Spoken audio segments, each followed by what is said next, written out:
Hello प्यारे बच्चों, नमस्कार। बच्चों, आपको सामने क्या दिखाई दे रहा है? बिल्कुल ठीक, घर दिखाई दे रहे हैं ना। अलग अलग तरह के घर दिखाई दे रहे हैं। आप पहचान पाए कैसे हैं? सामने दीवार दिख रही है बच्चों। ये किस चीज की बनी हुई है? ईंटों की बनी हुई है ना। और ये देखिए, ये वाले घर की दीवार पीछे की साइड देखिए मिट्टी की बनी हुई है। इसकी छत अलग प्रकार की है, इसमें कबेलू है, जबकि ये पक्की छत है, सीमेंट की डली हुई है ना। और इसमें देखो, ये वाले नीचे वाले घर में कबेलू और टीन की चद्दर, ठीक है। इसी तरह आपके घर के आसपास भी कई तरह के बने हुए घर होंगे, जैसे मंदिर हैं, मस्जिद हैं, कई तरह की अलग अलग तरह की बिल्डिंग होंगी। तो बच्चों, आप बता सकते हैं कि दीवारें काय की बनती हैं? मकान बनते हैं दीवारों से मिलकर। दीवारें किस चीज से मिलकर बनती हैं? ज्यादातर आपने देखी होंगी ईंटों की बनी होती है ना बच्चों। तो दीवारों को कैसे बनाया जाता है, आपको पता है? देखिए बच्चों, इस तरीके से ये ईंटें हैं, है ना। इनको अलग अलग क्रम में सजाकर दीवारें बनाई जाती हैं, अलग अलग पैटर्न में। तो बच्चों, आप इनको पैटर्न को पहचान सकते हो। जैसे ये पैटर्न मैंने बनाया है, आपको दिखाई दे रहा है बच्चों। ये ईंटों के बने पैटर्न है, अलग अलग तरीके के। पैटर्न मतलब आप जानते हो, पिछली कक्षाओं में पढ़ चुके हो। पैटर्न मतलब होता है किसी भी चीज को या अंकों को किसी एक निश्चित क्रम में सजाना और उसी क्रम को आगे बढ़ाना, उसको पैटर्न बोला जाता है। जैसे ये बच्चों, आपको ईंटें दिखाई दे रही हैं, इसमें मैंने 2 खड़ी ईंटें लगाई हैं, फिर इसके बाद 2 आड़ी, और इसके बाद फिर से 2 खड़ी। इसी तरह से इस क्रम को हम आगे बढ़ाते जाएंगे, है ना। इस तरह से फर्श या दीवार बनाई जाती है। एक पैटर्न ये है बच्चों, इसमें दिखाई दे रहा है आपको किस तरह का पैटर्न है। ये साथिया दिखाई दे रहा है ना बच्चों। ये इस तरीके से ऐसा, इसमें साथिये की डिजाइन दी गई है इस तरह से। ये ना इधर घुमा हुआ, इधर ऐसा घुमा हुआ। अब इसके अंदर बीच में छोटी छोटी पतली पतली ईंट फंसाकर इस पैटर्न को, साथिये के पैटर्न को हम पूरा करते हैं। और फिर इसी पैटर्न को बार बार आगे बढ़ाते हुए हम फर्श की डिजाइन बना सकते हैं।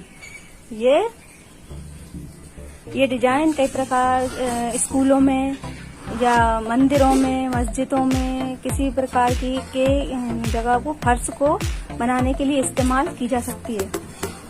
अब ये है बच्चों, देखो एक पैटर्न, इसको देखो, इसको ईंटों को किस तरह से रखा गया है, आपको दिखाई दे रहा है। एक ईंट है, इसी के ऊपर ये तिरछी करके ये ईंट लगाई गई है, इसी के ऊपर फिर इसके ऊपर ये ईंट लगाई गई है, और फिर इस ईंट के ऊपर ये वाली ईंट सजाई गई है।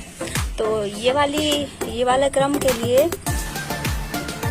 ज्यादातर पेड़ पौधों या बगीचों में क्यारियों को बनाने के लिए ये वाले क्रम का उपयोग किया जाता है, इस वाले पैटर्न का।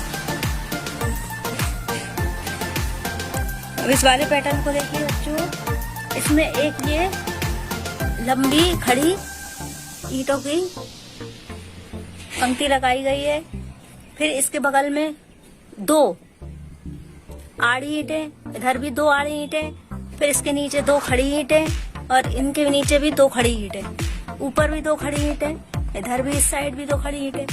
अब इसी क्रम को हम बार बार आगे बढ़ा सकते हैं, और इस तरीके से पूरे फर्श का निर्माण कर सकते हैं।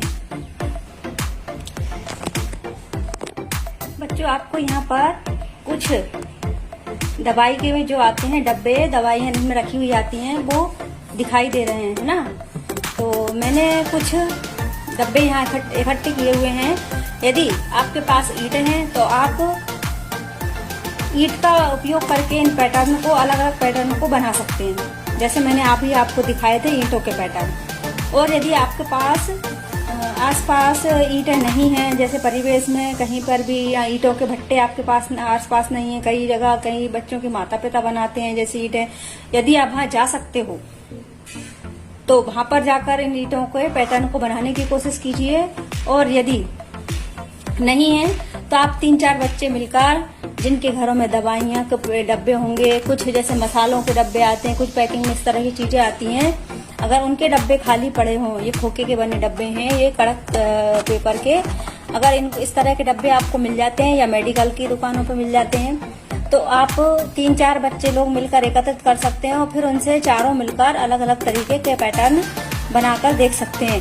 जैसे आप बच्चे, अब आप बता सकते हो ना दीवार का पैटर्न कैसे बनता है, दीवार कैसे बनती है। दीवार बनाने के लिए जैसे हमने ये इस तरह से ईंटें सजा लेते हैं, ये मान लो हमारी ईंटें हैं, देखिए हमने ये ईंटें रख दी आड़ी करके, और अब इन दोनों ईंटों के जोड़ पर हम ये एक और रख देते हैं, ठीक है, और इन दोनों के जोड़ पर हमने ये रख दिया, है ना, ये रख दिया बच्चों।